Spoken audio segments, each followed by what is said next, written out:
Estamos no lobby, hoje aqui com a presença de Rafael Batista lá do meu PlayStation. Seja muito bem-vindo, amigo, à nossa casinha aqui no lobby. Apesar de estar sozinho aqui, né? Mas seja muito bem-vindo. Poxa, cara, obrigado, agradeço o convite. É uma honra, uma alegria. Eu gosto bastante de participar de podcast, porque é uma mídia que a gente pode falar.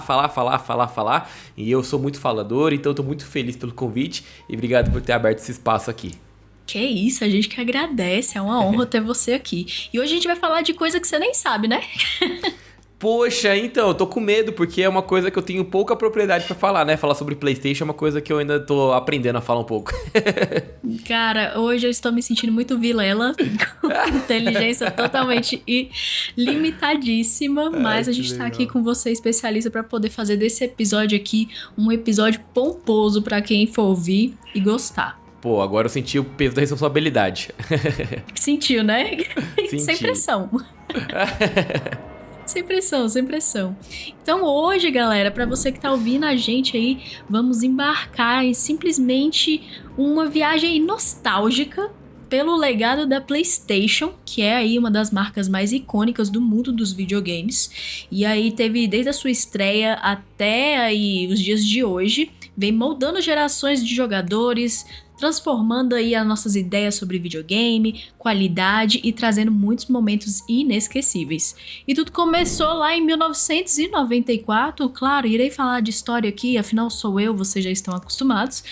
Então começou lá em 94, quando a Sony decidiu aí lançar seu primeiro console, depois de uma controvérsia, uma reviravolta aí no projeto inicial, que seria uma parceria com a Nintendo. Não sei se você sabia disso, mas tá sabendo agora. E o resultado foi o quê? Um sistema que não se destacou somente assim tecnicamente, mas também se tornou o lar de alguns dos jogos mais importantes da história dos videogames, não é isso, Rafa? Pô, é exatamente isso. E a história é tão legal que me surpreende o fato de que ainda não há um filme contando como é que foi o desenvolvimento do próprio PlayStation. Você falou que começou com uma parceria com a Nintendo, mas a gente fez, acho que foi mês passado, retrasado, a história do PlayStation 1 também no nosso podcast, e a gente narrou um pouquinho dessa história, e cara, é uma parada meio que de traição, meio que de conspiração, meio que tava... uma parada meio que já acordada, aí do nada os caras da Nintendo deram pra trás, traíram a galera da Sony pra fazer uma parceria com a Philips, eu não lembro certinho a história, mas rolou tudo isso, sabe? E tipo, no final das contas, o PlayStation surgiu depois de um acordo fracassado com a Nintendo e, pô, é absurdo que eles deram a volta por cima e conseguiram superar o console da Nintendo, que basicamente era a hegemonia ali, tipo, Nintendo era o que dominava o mercado de games e a Sony e a PlayStation trouxeram o PlayStation 1 de uma maneira surpreendente e, pô, ainda bem, né? A gente, certos males vêm para um bem maior e com certeza essa traição gerou o PlayStation e a história que a gente tanto ama. É verdade. E, cara, pense no arrependimento que deve ter tido. E se eu não me engano, foi com a Philips mesmo. E olha só, a gente conhece esse console e tal, porque eles chegaram a lançar e tudo, né? Não conhecemos, mal ouvimos falar. Mas eu tenho certeza que eles hoje se arrependem bastante. Mas apesar que a Nintendo também é uma grande empresa, né? A gente também não pode falar muita coisa. Pô, real, é verdade. E assim, a gente até comenta que hoje em dia a gente não acha que a Nintendo, com o Nintendo Switch e tal, tá competindo diretamente com o PlayStation e o Xbox, porque eu acho que eles correm por fora no mercado à parte. Tipo, a Nintendo ela é muito bem consolidada. E eu acho que o público que ama a Nintendo, por exemplo, não abre mão da plataforma de jeito nenhum. E eu vejo que é um público que consegue conciliar. Geralmente quem tem Nintendo Switch, além de ter o Nintendo Switch, tem uma outra plataforma. Então eu acho que é um público muito mais consolidado, muito mais fiel e até mesmo um público que, tipo, gosta da casa Nintendo. Exatamente, eles montaram muito, né? Um castelo próprio, assim, né? Cara, é uma parada que é só deles e ninguém toma. Então é uma parcela que, tipo, a gente tá vendo as vendas do Nintendo Switch crescerem e eu acredito que o Nintendo Switch tem muito potencial pra se tornar o console mais vendido de todos os tempos. Mas, cara... Foi forte. Isso dói meu coração, porque a gente sabe que o PlayStation 2 atualmente é o mais vendido de todos os tempos, né? Mas pela projeção que a gente tem o Switch, e parece que a Nintendo sabe disso, e parece que eles fazem de tudo pra segurar o lançamento do Switch 2, a sequência do novo console. Então eu acho que se depender, acho que ano que vem a gente pode ver aí o Switch se tornando o console mais vendido de todos os tempos. E, pô, é com razão, talvez um dos melhores consoles já feitos também, né? Por ser portátil, por ser essa possibilidade de encaixar e jogar numa televisão. Então, ele é um console que, por mais que seja defasado na potência, ele é muito prático e ele é muito carismático, digamos assim. Eu concordo demais. E ele atende um mercado que hoje praticamente só tem ele, né? A gente vê aí que tá vindo outros consoles portáteis, mas nada que vá competir de frente de fato. Aí a gente tem a PlayStation que lançou agora meio que um... Eu não sei nem explicar exatamente o que é aquilo, mas tentando talvez competir ali um pouco de frente, mas eu acho que ainda fica pra trás, com certeza. E também acho que não vale o valor que eles colocaram ali.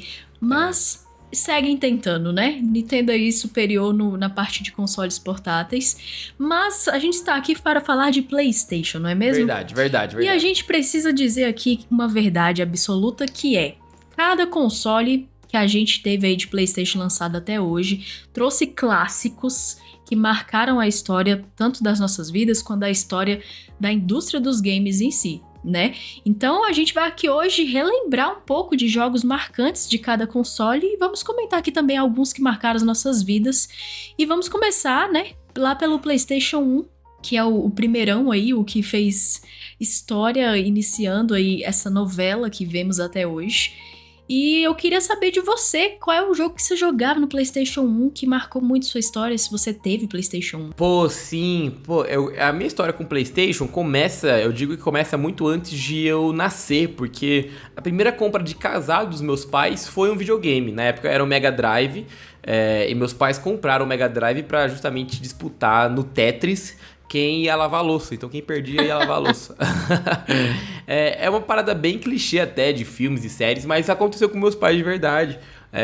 Meu pai jogava mais, só que minha mãe também teve uma época que jogava, papo de jogar Bomberman, e a minha mãe passava de fases, na época não tinha, tipo, um HD interno pra salvar o seu progresso. Antigamente os jogos tinham a progressão por meio de códigos em que você chegava em, sei lá, passava 5 fases, aí você recebia um código ali na tela, em que quando você voltasse pro game, você colocava aquele código e ele pulava 5 fases, porque ele entendia que você venceu as 5 fases. Então, basicamente era isso. E no Bomberman era, tipo, a mesma pegada. E a minha mãe, tipo, conseguiu liberar todos os códigos de Bomberman e ela mandava para aquelas revistas de games. E, tipo, ela não tem a revista atualmente, mas ela disse que teve uma edição que eles agradeceram a Sandra Paula por ter mandado todos os códigos do Bomberman. E aí, tipo, a galera que quisesse pular pra uma fase específica tinha os códigos na revista e tal. Gente, então, que genial! Cara, era parada assim, tipo, no passado não existia memory card, não existia SSD, HD, era parada assim, então funcionava eram os passwords. Exatamente. Então, pô, e parece uma outra vida, né, falar um negócio desse. Hoje em dia a gente... Parece. Mano, hoje em dia essa parte, se não tem um save automático, a gente já fica muito, assim, fora da casinha. Mas, enfim, meus pais tiveram Mega Drive, então eu cresci já numa casa que tinha videogame e eu tive o PlayStation 1. Confesso que eu não sei se a gente teve no lançamento, mas desde que eu me entendo que, assim, por gente, já tinha esse console na minha casa. Então, eu não era muito de jogar, porque eu sou de 97, o console chegou nos Estados Unidos, aqui nas Américas, acho que 95, né? 95 pra 97, alguma coisa assim. 95. 95, né? Então, eu nasci, já tinha 2 anos de console, mas eu acho que não era muito acessível. Mas, eu lembro dos anos 2002, 2003, eu já tinha uns 5, 6 anos de idade, em que a gente tinha esse console... e o fato curioso é que eu e meu irmão, no caso, né, a gente não jogava muito, mas a gente assistia muito ao meu pai jogando. E a gente tinha meio que o ritual pra dormir, que a gente tinha o nosso quarto, a gente dividia o quarto, e as nossas camas ficavam nas pontas do quarto, e no meio ficava o videogame com a televisão, aquelas televisões de tubo bem grandonas. E aí meu pai chegava da faculdade à noite e a gente assistia ele jogando pra gente dormir. E assim, ele jogava só jogo infantil educativo, como por exemplo Resident Evil 3, Silent Hill, Parasite Eve, só jogo assim de terror com monstro e jogo cabreiro assim. Mas a gente gostava, porque a gente se sentia seguro vendo ele jogar, porque pô, era o nosso pai jogando, sabe? Meu pai falava que se borrava nas calças de jogar aquele jogo, mas pelo fato da gente gostar, ele jogava junto. Então a gente dormia assistindo ao meu pai jogando. E, tipo, Resident Evil 3 pra mim, eu tenho muito esse apego ao Resident Evil 3. Pô, a história da Jill Valentine, de sobreviver ali em Raccoon City, do Nemesis perseguindo. Aquela clássica cena da Jill andando naquele corredor e o Nemesis invadindo o corredor, pulando na janela. Aquilo ali a gente reviveu várias vezes, vendo meu pai jogar. O Silent Hill, por mais que eu não me lembre do meu pai, de ver meu pai zerando, eu lembro do meu pai jogando e o meu pai considera esse um dos jogos favoritos dele, porque meu pai é psicólogo, então ele sempre gostou dessa parte mais psicológica e tudo mais. Jogos antigos como Alone in the Dark, que a gente teve uma remasterização, um remake, um reboot, sei lá, esse ano passado. Que, pô, você talvez jogue esse reboot, aí você acha, nossa, vocês jogavam isso? Cara, Alone in the Dark no passado era muito melhor, sabe? Não considere esse último como parâmetro do Alone in the Dark.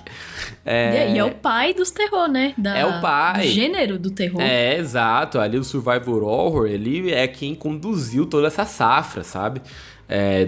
O Alone in the Dark andou para que o Resident Evil pudesse correr. Essa é a verdade. Exatamente. Então a gente tem esse apego a esses jogos, mas eu tenho um apego especial ao Metal Gear Solid, o primeiro, que foi tipo um jogo que eu vi meu pai jogando também e foi um dos primeiros que eu peguei ali pra jogar. E, pô, foi talvez a primeira experiência ali meio densa que eu tive, o primeiro contato, que eu me apaixonei pelo universo. Pô, é uma parada 3D, os jogos não estavam... A era 3D tava inaugurando ali com o PlayStation 1, sabe?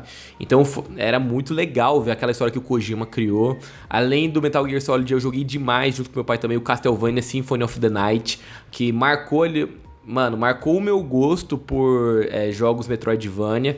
Eu tenho até aqui... tá ali atrás, mas eu tenho uma réplica do CDzinho do Castlevania Symphony of the Night que eu encontrei numa feira de games e tal, de jogos antigos. E eu comprei porque eu tenho muito apego ao Castlevania Symphony of the Night. Joguei demais mesmo.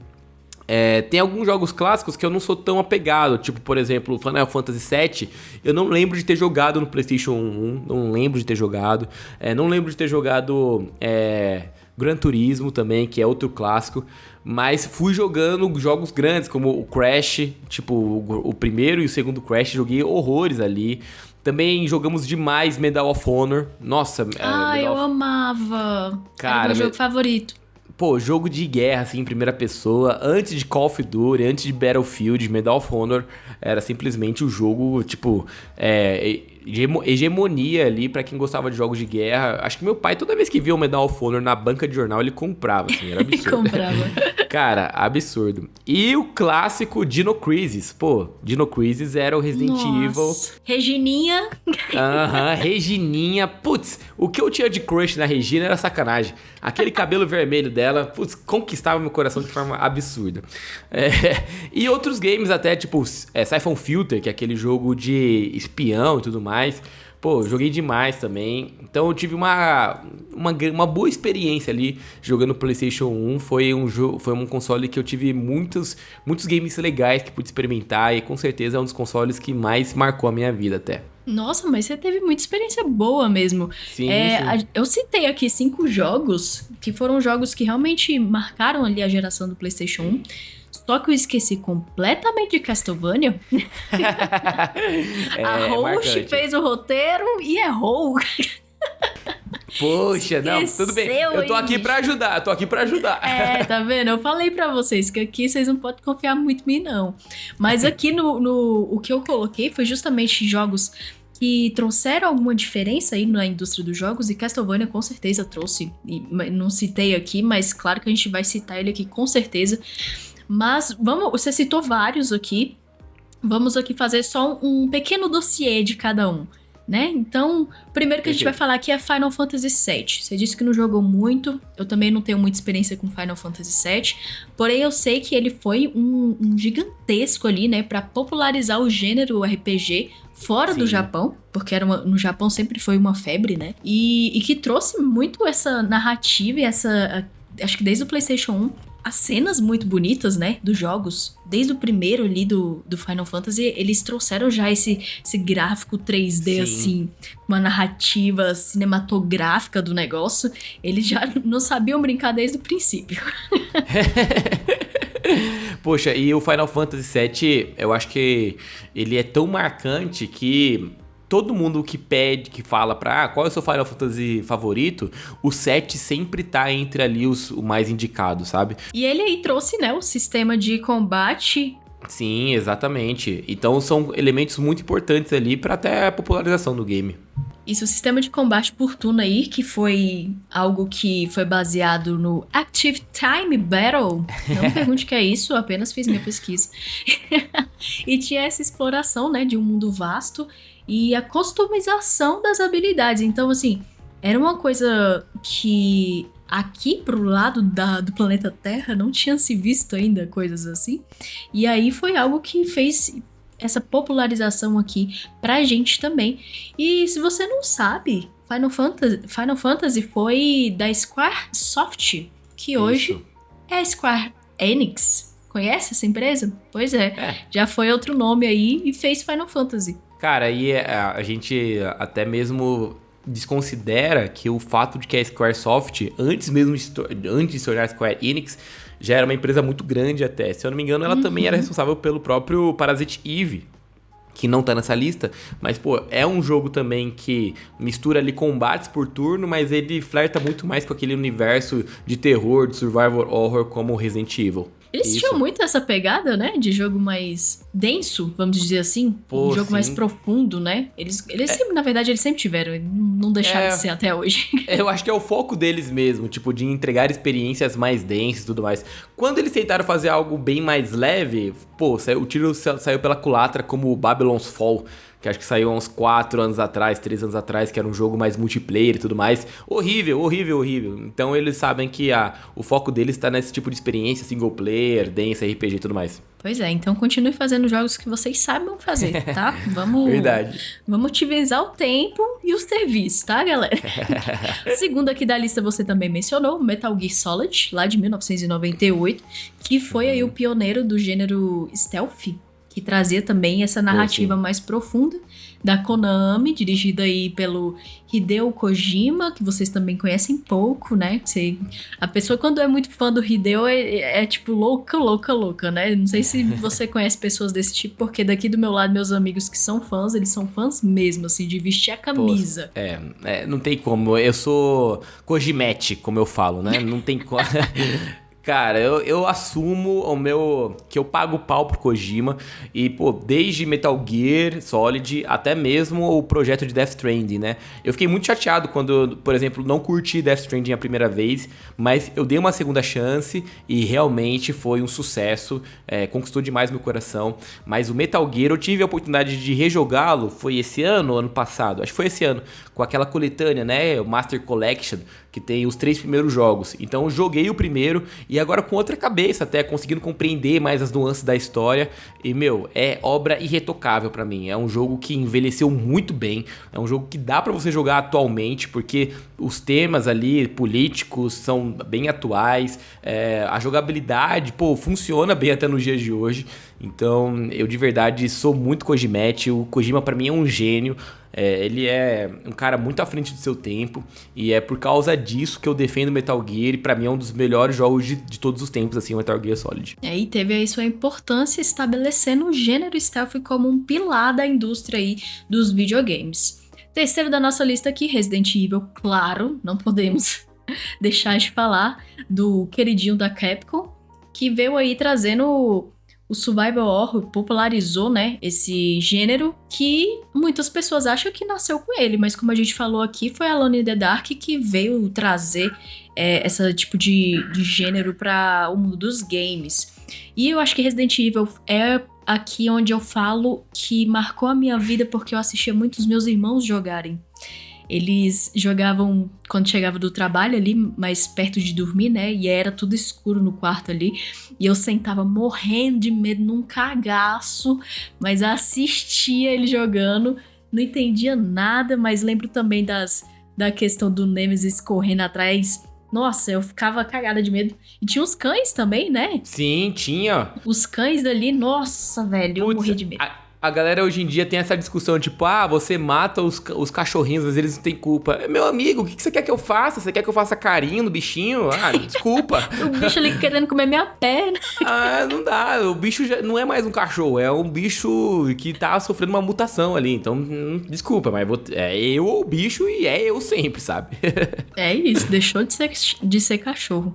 E aí foi a impacto dele na indústria também, gente, foi o gerenciamento de recursos que ele trouxe também. Sim. Resolução dos puzzles, que realmente, putz grila, tem um puzzle ali no Resident Evil 1 que vou te contar, viu? Pô, sim. A pessoa fica ali presa há um tempão. E também trouxe essa questão dos ambientes tensos, né? Que acho que também a câmera ajudava bastante da gente sentir um pouco desse... como é que fala? É claustrofóbico. Quase não sai. Claustrofóbico. É isso? Acho é claustrofóbico. Isso aí que ele falou. Pô, e eu acho muito legal essa ideia, porque às vezes a gente tá falando de um jogo que acontece tudo em um único cenário, porque, pô, é ali na mansão, mas aquela mansão é grande e ao mesmo tempo você percebe de que ela é em corredores pequenos, então dá essa sensação de lugares apertados e que te deixa meio tenso, porque é um lugar grande ao mesmo tempo que é um lugar que em corredores estreitos e tudo mais. Exato. E o que dizer da cutscene inicial, né? Nossa, tirar o do zumbi fôlego. virando. Tá maluco, bom demais. Muito bom. Marcou a história aí.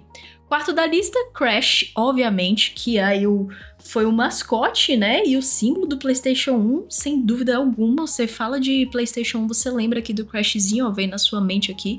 E já era da desenvolvedora da Naughty Dog, que a gente hoje em dia também tem um carinho muito especial por causa de grandes jogos, que a gente vai falar um pouco mais pra frente. Mas você sabe do que eu estou falando, né? Red Dead 2, né? Você sabe. E aí ele trouxe, como jogabilidade, mecânicas inovadoras, eles trouxeram aí esses chefões, né, desafiadores, que antigamente também não era tanto assim. E foi aí um marco de jogos de plataforma, né, em 3D, no caso, dessa vez, já que a gente vinha aí de um histórico de plataforma 2D. Né? E eu joguei bastante também. Cara, isso aqui era o almoço de domingo. Tava lá. Resumiu bem. Mano, resumiu bem. Eu lembro até hoje que a gente jogava esse jogo de madrugada, assim, porque quando, sei lá, era época de férias, e aí minha mãe queria estar com a gente não jogava jogo de terror, né? Porque ela não curtia tanto. Aí era o Crash que rodava, porque, tipo, é um jogo pra todo mundo se divertir e é bem legal. Jogo família. Pô, demais. Ele é a máxima expressão de jogo família. E o Crash 4 é um jogo anti-família, porque o que te estressa é absurdo. Então já sabe aí o que jogar single player, o que jogar com a galera. Exatamente. E aqui no quinto lugar dessa lista de PlayStation 1, temos o Gran Turismo. Não poderíamos deixar de falar de um dos maiores simuladores de corrida de todos os tempos, que surgiu nesse console aí, trazendo modelagens super realistas de carros. A física também era bem alinhadinha, né? Bem bonitinha. E também trouxe aí uns carros que a gente gostava de ver dentro dos videogames. Não foi qualquer coisa. Então eram veículos ali licenciados de marcas que a gente gosta, né? Pô, real. E confesso que de jogo de corrida, cara, eu sou muito assim, pereba. Então eu acabo que eu não acompanhei muito os lançamentos de Gran Turismo e tal. Mas reconheço que, pô, ele é muito importante e ele tem toda a sua representatividade aí na história da PlayStation também. Eu não era muito de simulador, né? Meu negócio foi mais pra frente o Need for Speed. Arcade, Mas ele teve aí sua importância na história. E claro que trouxe já o realismo surreal desde o primeiro jogo aí, desde lá do PlayStation 1. Vamos para agora o famosíssimo, o imperador, o dono desse castelo, talvez, na minha opinião, PlayStation 2. É sacanagem. Cara, o PlayStation 2 veio pra... Acho que até quem não entende videogame sabe o que foi um PlayStation 2, consegue citar um jogo do PlayStation 2. Eu acho que ele entra ali no mesmo patamar de Super Nintendo, talvez. Concorda comigo? Qual a sua opinião? Putz, cara... Explica um pouquinho melhor, por que você acha isso? Porque eu acho que o Super Nintendo, ele fez parte da família brasileira antes do PlayStation entrar. Tá acho bom. assim, entendeu? Então, tipo, o pai e a mãe sabia o que era um Super Nintendo. Entendi. Eu confesso que eu acho que porque a gente tá aqui no Brasil, eu acho que a gente tem, acho que essa sensação no sentido do PlayStation 2 ser maior. Porque, sei lá, aqui no Brasil eu sinto que por causa da pirataria, a popularidade do PlayStation 2 foi muito maior, tá ligado? E Com isso certeza. acabou fazendo com que todo mundo conhecesse o PlayStation 2 e, como você mesmo até falou, até quem não tava dentro no universo de games, assim. Então era muito comum ver jogos em banquinhas, mesmo que você não fosse comprar jogos, que eram os 3x10, né? Então acabou que essa popularidade meio que furou muitas bolhas. E, cara, eu acho que sim, ele se transformou em algo maior do que a gente consegue imaginar até. A pirataria, olha, é uma coisa ruim? Mas a importância que teve aqui no nosso país pra gente ter acesso a videogame não tá escrito. Pô, total. Né? E aqui a gente citou mais 5 jogos, e o primeiro deles é o GTA San Andreas. Lá em 2004 foi o lançamento, e trouxe aí um mundo aberto, né? Que às vezes a gente abria o jogo, não era nem pra fazer as missões, era só pra ficar lá rodando. Eu particularmente, eu pegava, eu não sei o que você fazia, mas eu pegava vários carros, botava num cruzamento, aí eu empilhava todos eles, e depois eu atirava no tanque de gasolina de um pra ver explodir. Só vendo o caos tomando conta da rua. Exato. Por que eu fazia isso? Não sei. Eu gostava de ver a explosão do negócio. Mas era o que eu fazia. Não tem como, vai. Acontece que o GTA San Andreas era impossível você jogar a história dele. Eu acho que o GTA San Andreas existia pra você causar o caos e o combate e o terror onde quer que você estivesse. Eu lembro até hoje que eu jogava com um amigo meu e a gente fazia a esquina do terror. E aí, tipo, todo mundo que passava na esquina a gente batia com um taco de beisebol, sabe? Não vai passar ninguém. Não vai passar ninguém e tal.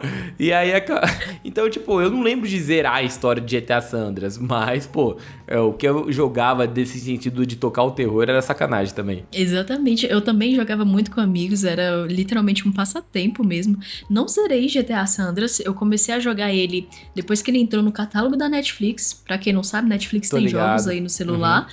E eu cheguei ali no finalzinho, só que aí eu perdi a conta da Netflix, porque eu sou daquelas que tá na conta de outro amigo, né? Porque eu não gosto muito de cobrar as pessoas, então eu prefiro pagar. Aí, consequentemente, eu perdi o save do jogo. Aí eu, cara, vou jogar tudo de novo? Vou jogar tudo de novo. Mas aí eu joguei tudo de novo, cheguei onde eu tava, que era quase lá no final. E aí, cara, caiu no esquecimento, porque aí eu saí de férias, aí voltei a trabalhar. Não zerei GTA San Andreas, mas cheguei muito perto. Boa. E ele é um jogo incrível até hoje, com certeza. E aí, um dos jogos de mundo aberto mais influentes já criados, sem sombras de dúvidas. Com certeza. Assim, eu tenho uma opinião polêmica que eu gosto mais do 5 do que do San Andreas, tá? Tá tudo bem. Tá bom, então. Vai dar bem. Então tá tudo certo. Tá tudo bem, tem muita gente que tem essa opinião. Eu gosto do San Andreas porque foi o que joguei, né? O 5, infelizmente, até hoje eu não joguei. Não vou devolver minha carteirinha de gamer, mas um dia eu jogo, tá bom? Boa. O segundo aqui da lista, o Deus da Guerra, God of War, sem dúvida nenhuma. Olha aí. Essa aí não dá. Vou ter que botar aqui a trilha sonora aqui na edição. Editora, absurdo. coloca aí a trilha sonora.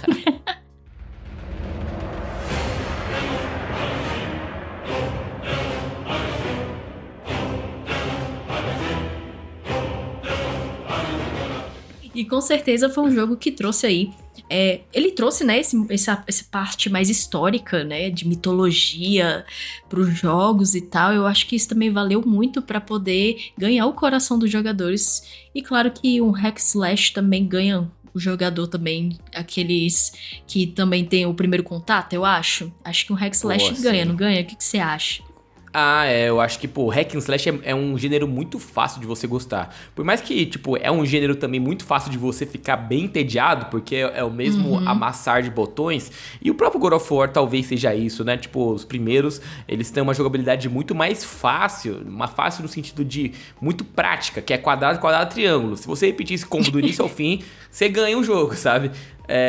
Mas eu acho que, tipo, o fato de ter essa história, de você colocar um personagem ali que, pô, você conhece a mitologia, mas você coloca um personagem que tá ali pra mudar completamente a mitologia que você conhece, isso chama muita atenção.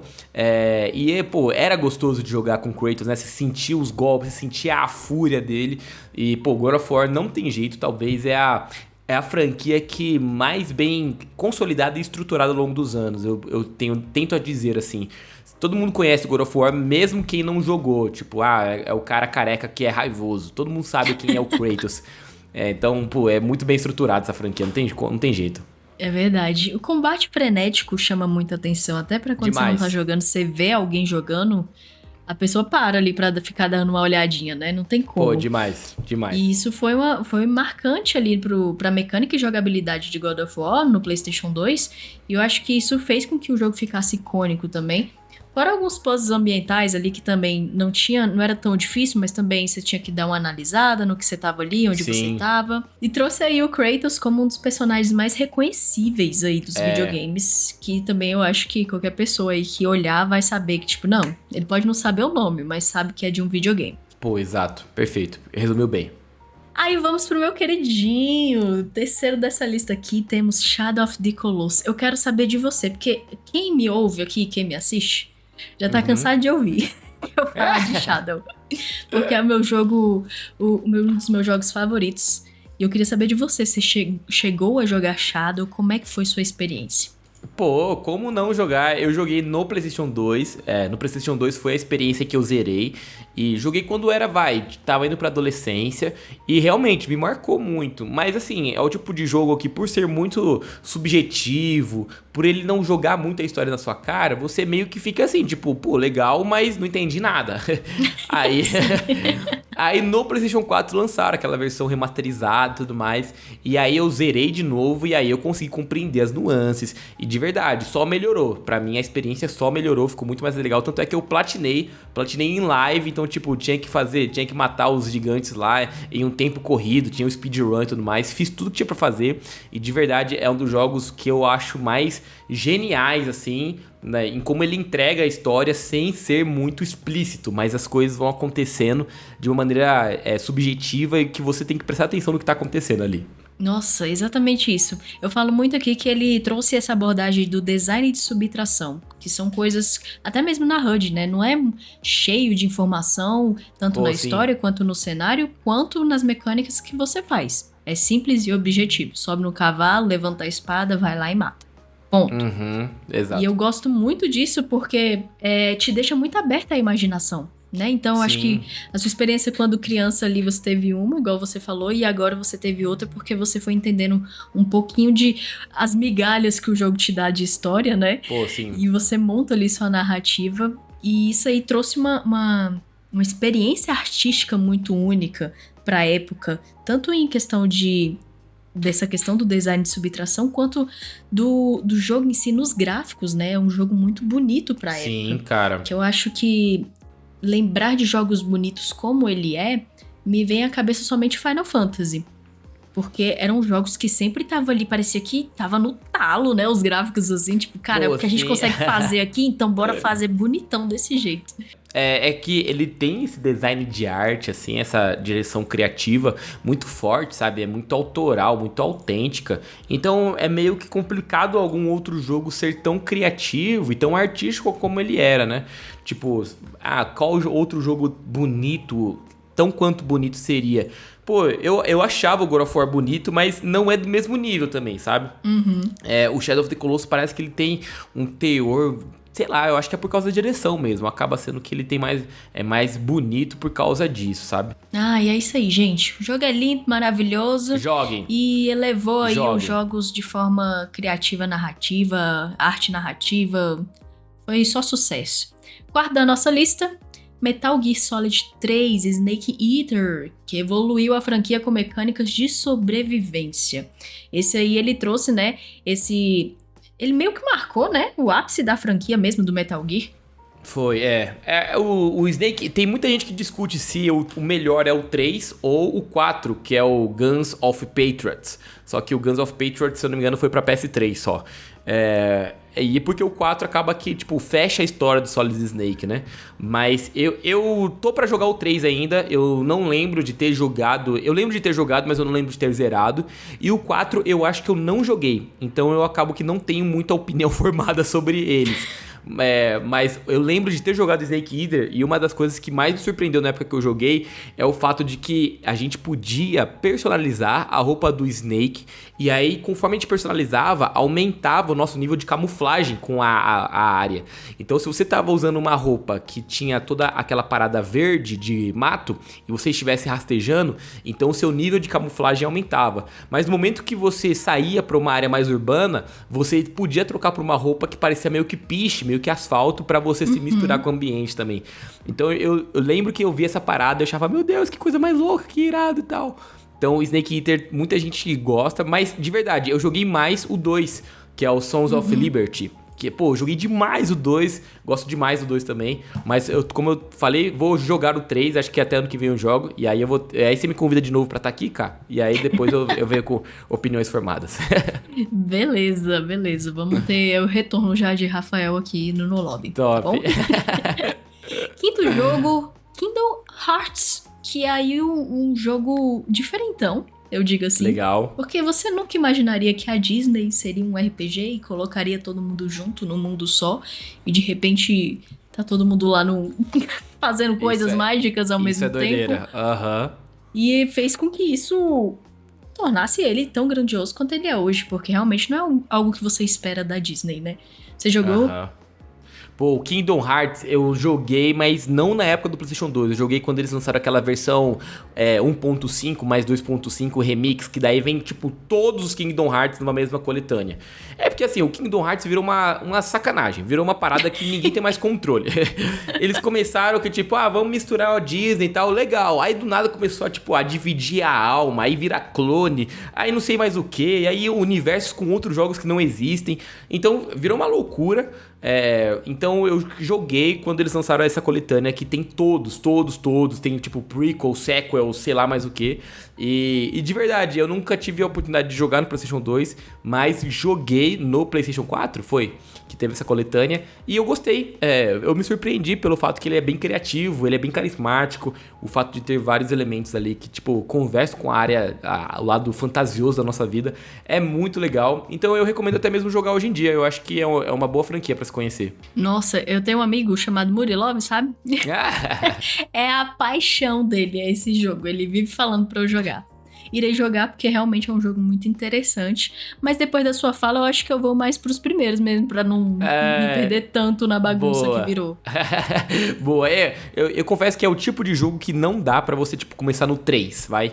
Porque, mano, já tem um histórico muito gigante mesmo. Então você precisa começar do zero pra compreender o que tá acontecendo. E assim, dá uma preguicinha, porque, pô, os jogos duram, 30, 40 horas. Então você jogar, sei lá, os 18 que tem, é sacanagem. Aí é demais. É puxar. Aí a pessoa que não tem um tempo não dá pra jogar. Aí é complicado. Chegamos então na estação PlayStation 3. Vocês podem descer na próxima plataforma. Chegamos aqui, PlayStation 3, que trouxe aí agora, talvez, um dos jogos mais famosos da atualidade, porque foi o console que veio The Last of Us, lá em 2013, que foi aí uma obra-prima de narrativa que marcou aí a indústria dos videogames como um todo. Esse aqui, o que a gente fala? Eu acho que senão a gente vai passar uma hora aqui falando desse jogo. Cara, é um joguinho aí que veio quebrando barreiras, trazendo tendências com o seu combate furtivo, a exploração, a narrativa que trouxe um lado mais emocional pra gente, que mexeu ali com o coração de muitas pessoas. Como é que foi sua experiência com The Last of Us? Pô, eu lembro até hoje que o The Last of Us eu dei de presente pro meu pai, porque ele também jogava o PlayStation 3, e eu lembro que a gente começou a jogar junto, né, e aquele prólogo lá do Joel perdendo a Sarah, nossa, aquilo lá deixou a gente numa bad vibes depois, que depois meu pai foi jogar sozinho, porque eu acho que ele sentiu o peso, sabe, do pai perdendo os filhos ali e tal. Mas, cara... Eu gosto demais do The Last of Us, eu acho que eu tenho um apego por causa disso, sabe? E é uma história que pega o coração. Eu acho que talvez ali é a máxima expressão da capacidade da Naughty Dog em escrever boas histórias. E aquela história a gente se identifica, né? Mesmo existindo num mundo completamente paralelo e tal. E é curioso pelo fato de existir no PlayStation 3, né? Porque o PlayStation 3 talvez de todos os consoles da Sony é o pior. Mas dentre os consoles da Sony, foi ele a casa que recebeu uma das maiores franquias, sei lá, uma das maiores IPs que a Naughty Dog tem. Então, é doideira o fato de que ele existe a partir dessa plataforma. E eu fico feliz que existe, cara, porque, putz, The Last of Us é qualidade. Tipo, todo mundo que joga videogame tem que jogar The Last of Us alguma vez na vida. Ele trouxe essa narrativa mais madura pra dentro dos jogos, né? Pô, sim. Então, ele tem super importância aqui. E eu acho que muita gente não sabe que ele é do PlayStation 3, viu? Bem que você falou uma coisa muito interessante. E eu gostei da sua frase de a máxima expressiva da Naughty Dog. Nossa, eu achei bonito. Os caras são embaçados, Os caras sabem fazer jogo, pô. Segundo a nossa lista aqui, Uncharted 2, Among Thieves, lá de 2009, que veio aí com essa cinematografia nos jogos, né? Eu costumo dizer que ele também é meio que o lado masculino de Tomb Raider, né? Pô, com certeza. O Nathan Drake e a Lara Croft. Com Cada um no certeza. seu mundo, buscando seus tesouros. Pô, e o Uncharted é legal porque ele concordo com você que é o lado masculino da Tomb Raider, mas eu senti que ele teve ali a sua própria identidade, no sentido de assumir que, pô, ele é um cafajeste, sabe? Mas ele é um cafajeste do bem. A gente tem, jogando Tomb Raider, ela dá aquela impressão de que, pô, a Lara, ela é obviamente uma vasculhadora de tumbas, uma exploradora de tumbas, mas dá essa sensação de que ela é uma heroína, no sentido de que ela tá fazendo o bem. E o Nathan, ele dá a sensação de que ele faz o bem sem querer fazer o bem. Então, ele tá querendo cuidar da própria vida, mas ele acaba decidindo abrir mão pra fazer o próprio bem. Então, eu gosto demais da identidade que o Uncharted assumiu. Eu acho que é uma baita franquia. Pô, eu amo todos os Uncharted. Eu gosto mais do 4, pra mim o 4 é a experiência suprema de Uncharted. Pô, total, tem muita gente que fala que fica entre o 2 e o 4, né? E eu concordo que são os melhores, mas eu prefiro o 4, porque o Nathan Drake, o fechamento da história dele é animal. Perfeito. Número 3, Little Big Planet. Acho que é um joguinho... Eu sempre coloquei um aqui que dá pra jogar em família, né? Um mais fofinho. Acho que todo console teve o seu mascote fofinho. E aqui no 3 temos o Little Big Planet, que foi lançado lá em 2008. E que a galera fez muito conteúdo, né, desse jogo. E foi um gênero aí de plataforma meio criação, né? Você chegou a jogar esse? Pô, cara, joguei muito pouco. Eu acho que eu acompanhei até mesmo o lançamento dele, mas a parada de personalização nunca foi algo que me pegou, assim. Tipo, a galera às vezes vê esses elementos de customização em jogos e a galera pira, tipo, uau! Sei lá, em Bloodborne dá pra fazer o seu Madruga e tal. E eu acho que é tipo um baita conteúdo pra você ver no TikTok e no Reels. Enfim, sabe, pra eu fazer, eu não hypo tanto, não. Eu joguei pouquíssimo também, não... Eu não sei se eu perdi o gosto por jogos assim, mas não me pegou muito não. Mas é um bom jogo pra jogar com a galera, assim, reunir a galera em casa, imagino que seja. Ali, imagino que né? seja. Número 4 dessa lista, Red Dead Redemption, lá de 2010, que a gente, outro também, que a gente vai falar desse jogo aqui? O que a gente fala aqui? Esse aqui mano, é nível God, assim, não tem como falar. Eu acho que eu gosto mais do primeiro do que do segundo até. Ainda tô tentando me decidir. Mas, cara, putz, que jogo maravilhoso, meu Deus do céu. A Rockstar não erra, é incrível. Nossa, aqui eles imitaram, com certeza. Mano, sim. Eu tô jogando 2 agora, não joguei legal. Mas eu conheço um, porque, né, preciso conhecer. O 2 eu estou jogando e, meu Deus do céu, é uma experiência tão... Me desperta muitas emoções ao mesmo tempo. Eu acho isso mágico, sabe? E esse mundo ambientado no Velho Oeste também me agrada, acho muito massa. Putz, porque mano. Eu, com certeza, sou totalmente oposto de um... Vamos botar aqui um cowboy, entre aspas. Que sempre está com a cara suada e uma barba pra fazer. Eu sou totalmente oposto a isso. Mas viver isso nos videogames é muito da hora. E ele também trouxe, né, como trouxe The Last of Us, ele também traz umas histórias muito profundas. Muito profundas, cara. Eu acho que a Rockstar sabe escrever histórias muito legais. Você tá vendo aí, o próprio Arthur Morgan, pô, ele tem ali nuances bem legais de se acompanhar. Então, pô, é um jogo muito é uma franquia muito legal. Uma franquia muito bem escrita até. E essa parada de jogo de Velho Oeste não tem tanto assim, né? Tipo, nesse nível de qualidade. Então, acho que é por isso que chama mais atenção até. E aí fica aí a dica, se você ainda não jogou, jogue o 1 ou 2, tanto faz. O 1 acabou de chegar aí pro PC, então se você ainda não teve a oportunidade porque não teve um PlayStation, mas tem um computador, já fica aí a dica.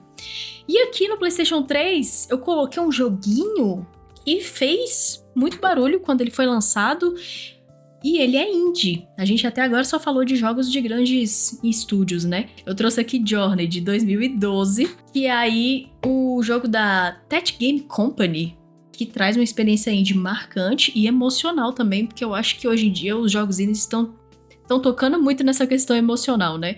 E já começou lá e Journey trouxe essa iniciativa e fez com que os jogos indies fossem mais vistos lá em 2012. Pô, sim, cara, e o Journey é muito legal. Eu lembro de ter jogado no próprio PlayStation 3 mesmo, mas, cara, que experiência bem singular, assim, vai? De um jogo que, pô, se passa somente no deserto, sem diálogos, e você vai entendendo as histórias.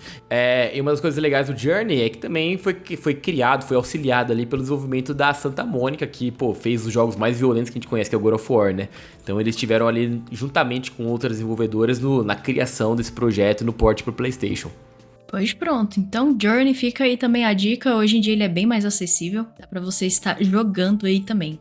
E chegamos aqui no PlayStation 4, olha só, já estamos chegando aqui nos dias atuais. PlayStation 4 aí eu acho que ainda é o queridinho de muitos, porque a boa parte das pessoas ainda tem o PlayStation 4, por conta de não comprar o PlayStation 5, né, não ter migrado ainda para o PlayStation 5, devido às críticas que o console ainda não tem tantos jogos assim a oferecer, o catálogo está meio que mínimo, mas PlayStation 4 veio aí e continua ainda muito presente nas nossas vidas, e ele trouxe aí o God of War, que foi de 2018, que deu o que falar também no TGA, né? Que trouxe aí uma competição que gera muitos e muitos debates até hoje sobre esse TGA. Você assistiu essa novela? Pô, com certeza. E mais do que assistiu, eu torci pelo lado certo, que foi pelo God of War. Uou! Torci pra ele ganhar. Torci com tranquilidade pra ele ganhar, não quero nem saber. Sai fora, essa história de Red Dead 2 merecia. Não quero saber, o God of War merecia mais. Eu tava torcendo pelo Kratos, merecia. Pô, uma jornada épica, não tem como. A forma que eles ressignificaram a história do Kratos, maravilhoso. Eu gosto mais do God of War 2018 do que as histórias, do que a trilogia original, né? Acho, pô, que traz um peso muito, muito mais massa. E gosto demais desse novo lado que a gente viu o Kratos.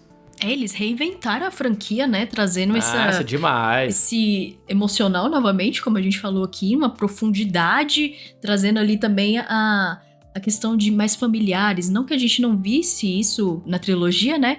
Mas agora, no 2018, traz isso com muito mais profundidade, a gente mais imersivo na história realmente, né? Não só ficar ouvindo ou tendo flashbacks como eram os jogos antigos. Pô, exato. Número 2, Horizon Zero Dawn, em 2017, que veio aí com uma história interessante, né? Um apocalipse aí robótico, pós-apocalíptico, e você ao mesmo tempo vive numa vila, mas tem robôs super tecnológicos. Isso é legal. Uma ideia muito louca, e convenhamos que jogo bonito do caramba, véi. Cara, meu sim, Deus. Teve a polêmica atualmente da remasterização do Horizon, né?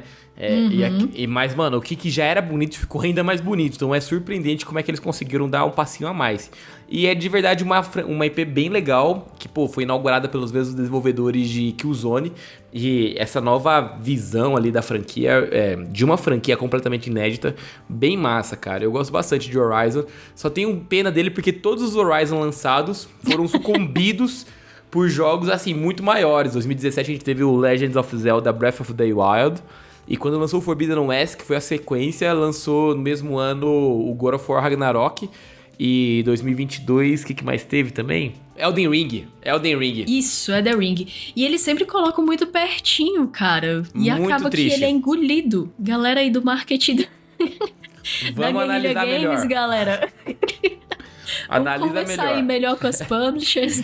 Me dá muita dó, cara. Eles sofrem demais. Então, quando lançar o próximo Horizon, com certeza vai vir, tipo, sei lá, Bully 2, sabe? Tipo, o maior dos jogos. Nossa, uou. É tipo isso mesmo. Tadinho. Vamos torcer pra que isso não aconteça, pra ele ter aí um espaço sozinho, um momento de glória, sabe? Sozinho. Merece. Um momento no pódio, tranquilo, sem ninguém puxando o pé, sabe? Ai, merece, coitado. Mas eu preciso citar aqui de Horizon que foi aí um jogo que veio trazendo uma protagonista feminina muito forte. E é muito legal ver isso pra nós mulheres, é muito legal ver isso. Uma mulher forte, independente, que faz o que ela faz lá, que é a Eloy. É muito incrível ver isso e com certeza trouxe um universo muito rico com uma protagonista feminina e isso é muito louco de se ver. E a gente gostou bastante isso lá em 2017. Teve a sua importância, né? E, carismática, né? A Eloy é um personagem muito legal. Muito legal. Farei um dia em cosplay. Oh, boa! Vou pensar. O cabelo tá próximo, vai. O cabelo já tem. O cabelo já tá aqui. Só falta todo o restante, que deve ser milhões de reais. Detalhe. Ser cosplay é muito caro, gente. Por isso que eu não invento. Pancada. Vocês podem me ver de Kim Possible. É mais fácil. Que é baratinho. Top. Baratinho. É mais acessível. Terceiro aqui da nossa lista, obviamente, tem que entrar aqui um Marvel Spider-Man, né? Como é que a gente pode falar aqui de PlayStation 4 sem falar aí do queridinho dos fãs da Marvel, que lá em 2018 foi lançado e com certeza chegou aí para ser um dos jogos mais icônicos do PlayStation e que trouxe o Homem-Aranha, o Spider-Man, como você preferir chamar, como um dos heróis mais queridinhos também aí dos games. Cara, esse jogo tem meu coração inteiro, de verdade. Eu lembro até hoje do dia que eu recebi o código pra fazer análise, de como foi a experiência, de eu chorar de madrugada com o final do jogo. Cara, eu lembro de cada detalhezinho desse jogo e eu entendo as críticas de ser muito repetitivo, das atividades ali seriam um pouco maçantes, mas puxa... O que eu amei de ter jogado esse jogo. Eu lembro que eu me apeguei mais ao Marvel's Spider-Man 2018 do que com o próprio God of War. Porque, cara, aquela história me pegou muito no coração, sabe? Hoje em dia eu vejo que o God of War é muito melhor. Mas o que me pegou aquela história do Miranha foi sacanagem. Muito bom, muito bom. Não, e o jogo ele veio com uns cenários muito bonitos, né? Ali pela cidade de Nova York. E, cara... Além de todo... Eu acho que também pega muito na nossa nostalgia, né? De criança. Que assistia na TV, no desenho e tal. E aí, de repente, você ter esse combate tão fluido como foi, como eles fizeram, dentro de uma cidade tão bonita e tão realista como fizeram também, eu acho que não tinha como dar errado. Não tinha como dar errado, essa é a verdade. O nosso editor, o Thiago, ele sempre vai pra Nova York ali, na região de Manhattan, e ele fala que é absurdo a qualidade, o nível de fidelidade que eles conseguiram recriar aquela cidade. Ele conhece ali muito bem e tal, e ele diz que, cara, você jogar o game é como se você estivesse fazendo um tour digital pela própria cidade, porque os pontos são os mesmos, as direções são as mesmas, e ele falou assim, que ele jogando, ele conseguia identificar exatamente onde ele estava e onde ele passou, porque a recriação é muito fiel, é muito fidedigna. Nossa, surreal deve ser isso, doideira, né? Você doideira. jogar um jogo e de repente tá lá no lugar, caraca. Não, absurdo, coisa de louco. Eu gostaria de viver isso, espero que eu viva um dia. Você já viveu isso de alguma forma? Só o digital e vendo imagem no YouTube, pode serve? Então eu vivi também, então tá tudo certo, fechado, estamos na mesma. Tudo certo. Quarto da nossa lista aqui, Bloodborne, 2015. E aí a gente vai falar que chegou, calma, você que tava ouvindo a gente, nossa, mas não vão falar nenhum jogo e tal, calma. Chegou o momento, tá tudo bem. Chegamos aqui no Souls-like. Chegamos no momento From Software. Chegamos. Pra você que gosta de sofrer, pra você que gosta de uma coisa mais sombria aqui, chegamos. Tá tudo certo. Um combate punitivo, você tem que morrer 17 vezes pra passar? Chegamos.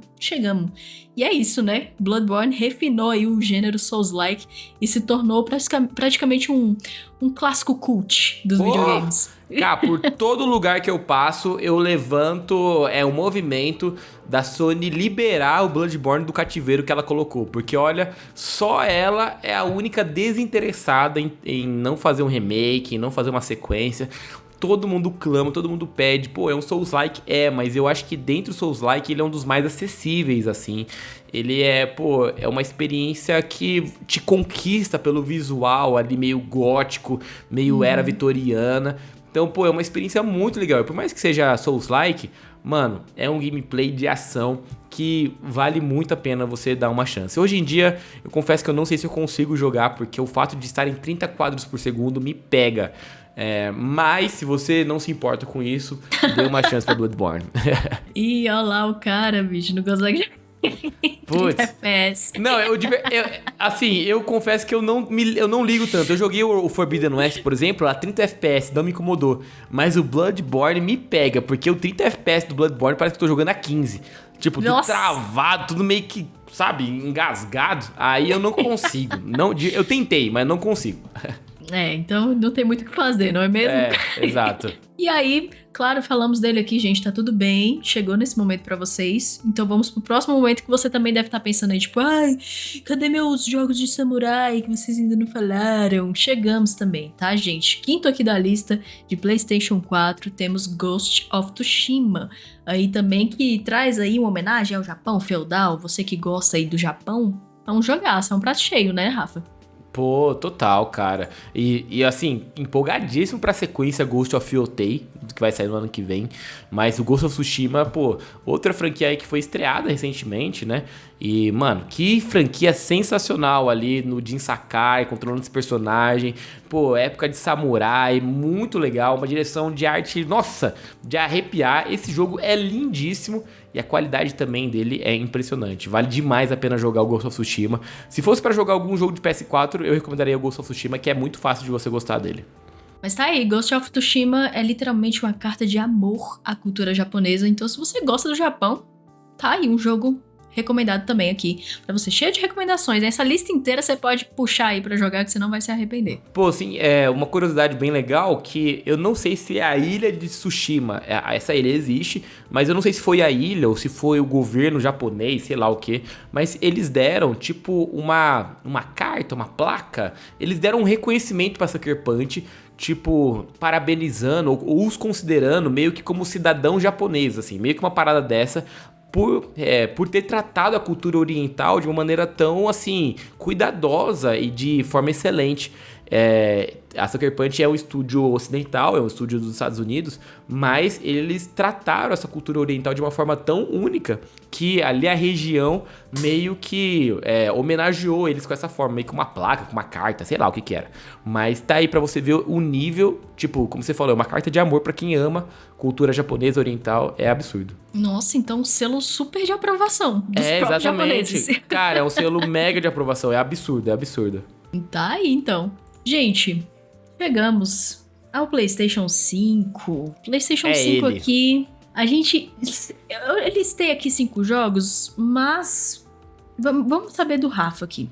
Eu vou falar os 5 já de uma vez. Certo. E eu vou acrescentar um aqui que eu não coloquei, que eu lembrei agora. Porque, né, a gente precisa falar, ele tá aí no TGA. Talvez queridinho de muitos.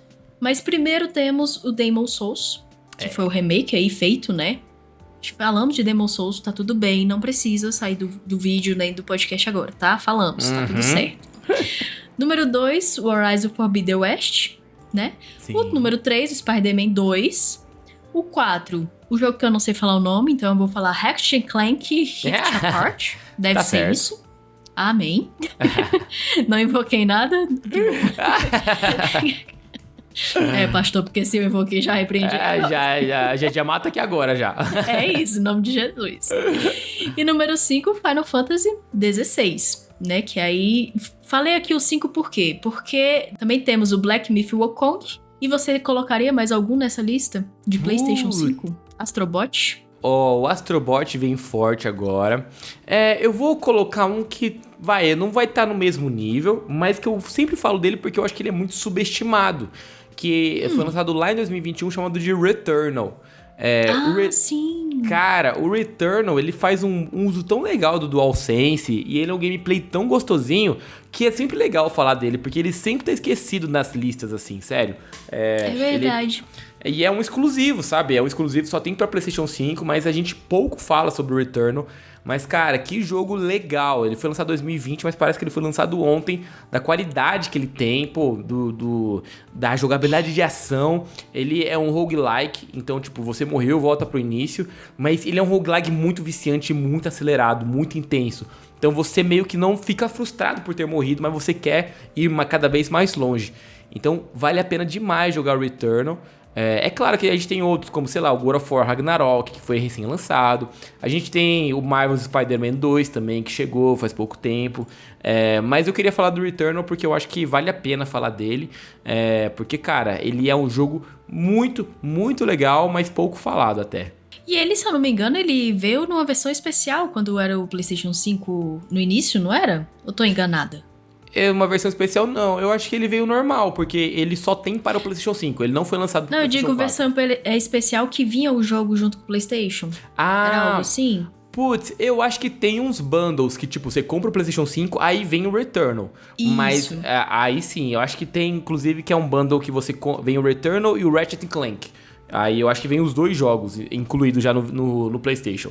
É porque a pegada da galera que ia mostrar no início era justamente essa mudança de cenário brusco, né? Pra mostrar o potencial do console na mudança de cenário e carregamento dos gráficos e tal. E Returnal e o que eu não sei falar o nome. O Ratchet & Clank. Eles faziam isso muito bem. Pô, o Ratchet & Clank, inclusive, faz isso muito bem, a ponto de, tipo, você fazendo uma análise de comparação, eu vi um cara que colocou esse jogo no PlayStation 4 pra rodar. E aí meio que a transição que leva no PlayStation 2 segundos, lá levaria 30 segundos, saca? É uma parada que... É uma disparidade absurda. Então, pô, vale a pena. O Returnal vale muito a pena. E o Returnal sabia utilizar muito bem mesmo o DualSense, cara. Tipo, você vai passando pela graminha e aí o DualSense vai dando micro vibrações, que parece que como se você estivesse passando por uma grama mesmo. É parada de louco, uma parada muito legal. Mesmo a gente falando que PlayStation 5 não tem muitos jogos, né? A galera sempre falando, jogando isso em cima da mesa toda vez que tem um debate sobre PlayStation 5. Eu acho que a gente, em vez de fazer isso, porque eu já fiz alguns segundos atrás, a gente falar justamente do DualSense, que é um controle que é super diferentão. Não existe nenhum outro, eu acho, que tenha o que o DualSense entrega hoje pro consumidor. E, cara, que ideia surreal, né? Trabalhar essa questão do tato nas nossas mãos, trabalhando essa questão das vibrações, dos aspectos mais táteis ali dentro do jogo, e que ganhou o coração de todo mundo que jogou com DualSense, porque realmente transforma a experiência do jogador em outra coisa. Cara, transforma assim, de forma absurda. As pessoas falam assim, é exagero, não tem nada a ver isso. Cara, de verdade... No momento que você jogar, por exemplo, um Astro's Playroom, no momento que você jogar um Astrobot, um Returnal, em que o DualSense ele vira uma parte crucial na sua experiência, meu amigo, é absurdo como você percebe aquele controle, como ele é importante. Um exemplo que eu dou, que não é de um jogo exclusivo, mas que soube utilizar muito bem o DualSense, é o Silent Hill 2 agora, o remake que foi recém-lançado. Logo no início do jogo, você pega ali um radinho que ele gera interferência no momento que você está prestes a enfrentar um inimigo. Então, quando você está perto de um inimigo, começa a dar aquele chiado de interferência de rádio, sabe? Só que essa interferência, ela sai no DualSense. E aí, tipo, quando você tá chegando perto de um inimigo, começa pelo speaker do DualSense. Conforme você vai se aproximando do inimigo, o DualSense começa a gritar, tipo... E, cara, a imersão de um jogo de terror, você jogando tudo no escuro e você escutando o DualSense gritando perto de você, é uma parada de louco. Além da resposta tátil, dos gatilhos adaptáveis, que dependendo da arma é mais difícil de você dar um tiro ou não. Cara, é de verdade, o DualSense vale muito a pena por causa do PlayStation 5. Tá aí, então. Opinião do especialista, ok? Que eu não trago qualquer pessoa aqui, não. É isso, qualidade. Qualidade. E é isso, gente. Esse foi o nosso passeio aí pelos consoles do PlayStation. A gente quis fazer aqui uma breve retrospectiva sobre jogos que realmente foram super importantes para para a geração do PlayStation, para a indústria dos games como um todo, e também teve até impacto cultural, tá bom? Impacto em vidas. Estamos aqui para dizer que isso realmente aconteceu. Eu agora queria citar as menções honrosas, Rafa. Eu não sei se você tem, mas eu queria dizer para vocês que no PlayStation 2 eu joguei justamente um jogo que eu acho que poucas pessoas conhecem, eu quero saber se o Rafa conhece, que se chama Pitfall. Putz, joguei Pitfall, nossa, mentira! Caraca, joguei pra caramba, nossa, tá maluco, muito bom. Joguei, muito legal. Era meio que de plataforma, né? Ele era tipo um Crash, só que de um aventureiro na floresta, pô. Isso, aí você utilizava meio que tipo uns ganchos no alto, né, pra você passar pelos buracos e tudo uns mais. cipós. Aham, putz, animal. Nossa, gente, se você não conhece Pitfall, eu acho que vale super a pena você dar uma olhada. Principalmente se você tiver um emulador aí no seu computador. Recomendo você baixar e você jogar, porque era muito divertido. Eu me amarrava muito nesse jogo. E o outro jogo de menção honrosa aqui, que você até citou, é o Bully, né? Bully também, perdi horas e horas nesse jogo. Não tem como. O Jimmy está aqui no meu coração. Que legal. Eu acho que você é a primeira pessoa que eu conheço que, tipo, tem um apego sentimental. Todo mundo lembra, mas, tipo, não é, tipo, o jogo que eu mais joguei. É apenas um dos jogos que marcou. Mas pra você, tipo, marcou mesmo o seu gameplay, então. Nossa, com certeza. Eu perdi horas e horas real, assim. Eu adorava... É porque eu tive muito isso com... Assim, eu gostava de The Sims. A gente não citou The Sims, uma boa aqui também. The Sims teve sua importância. O 2, então, principalmente. The Sims, eu sentia que o tempo passava muito rápido quando eu tava jogando. E eu não gostava dessa ideia do tempo passar muito rápido. Então eu jogava The Sims, mas não tanto. Quando veio o GTA, eu já achava o GTA muito adulto. Tipo, é muito verdade, adulto. Verdade. E o Bully, ele chegou numa época da minha vida que eu era adolescente e eu tinha aquela sensação de escola americana, entendeu? Então, os filmes adolescentes que eu assistia de menininha eram as meninas na escola americana. Então, o Bully, quando ele veio e eu pude viver isso por meio do videogame, aí eu acho que isso fez com que me marcasse bastante. Então, eu tenho um carinho muito especial por esse jogo e, meu Deus do céu, o sonho de todo mundo que jogou esse jogo e gosta é ter o Bully 2 mesmo, mas... Cara, eu acho muito difícil nos dias de hoje. Putz, eu acho muito difícil, cara. Eu acho que das franquias da Rockstar, eu acho que vai ser complicado, tá ligado? Colocar o moleque na escola pra tocar o terror. Vixe, o que a Rockstar vai ser cancelada é sacanagem.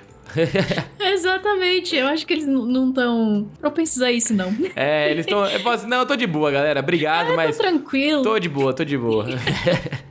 E o outro que você citou também, Medalha de Honra, também fez muita parte da minha infância, gostava demais. Não posso deixar de citar aqui porque não é muito comum, e na minha época, assim, eu sentia que as minhas amigas, que eu tive poucas, né, que jogavam videogame, mas nenhuma jogava jogos de tiro. E eu era uma dessas poucas que jogava em Medalha de Honra. Meus irmãos gostavam muito também, então eles compravam, via na banquinha, eles compravam, trazia. Eu acho que eu zerei praticamente todos daquela época. E é uma franquia que, infelizmente, foi engolida aí por grandes nomes de hoje em dia, né? O Call of Duty e o Battlefield. Sim. Mas, poxa, seria muito interessante também se voltasse, já que estamos aí na era dos remakes, né? Com certeza. Apoio total, viu? Nossa, eu gosto demais dessa franquia. Podemos sonhar, né? Pô, sonhar não tá custando por enquanto. Não tá tudo certo. Esse foi o nosso episódio de homenagem aos 30 anos do PlayStation. Chamei aqui simplesmente o especialista que eu mais conheço, hein? Eu não sei se existe outro, não. Pra mim, ele é o supremo. Com certeza tem. Mas pra mim não tem. Então... Então é isso. Rafa... Fala pra galera onde é que eles podem te encontrar e o que você faz também, né? A gente falou ali meio superficial ali no início, mas pode aprofundar agora pra você dizer de fato o porquê que eu estou te chamando de especialista. Pô, obrigado, Cá, pelo convite. Bom, pra você que não me conhece, eu sou o Rafael Xavier, eu sou produtor de conteúdo ali no meu PlayStation e você encontra nossos conteúdos voltados para a plataforma PlayStation no TikTok, no Instagram, no Twitter e principalmente no nosso site meups.com.br. E se você procurar aí por meu PlayStation ou meu PS _oficial, meu, de meu mesmo, e PS, a sigla do PlayStation. Você vai encontrar aí os nossos conteúdos e a gente fala só sobre PlayStation, não porque a gente quer criar console war, mas só porque a gente gosta mais de PlayStation e que eu, por exemplo, tive um Xbox na minha vida por, sei lá, 6 meses, que foi o 360. Nossa. E eu só tive porque tinha o Kinect, que, pô, era uma parada que minha mãe queria ter muito, e aí a gente comprou, mas a gente não jogou muito e depois a gente passou pra frente e já era.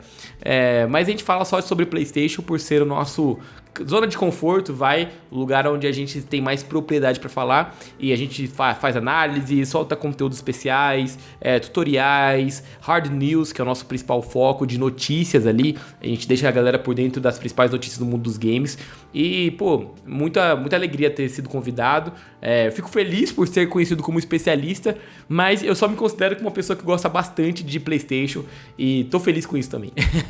Então, obrigado aí, Ká. Você que quer seguir a gente, só procurar por meu PS _oficial. No Twitter tá como meu PlayStation, mas nas outras redes é meu PS _oficial. E caso você queira me seguir também, é Rafael com PH, BCX, tudo junto, tudo minúsculo, de Batista Cabral Xavier. Então, Rafael BCX, Rafael com PH.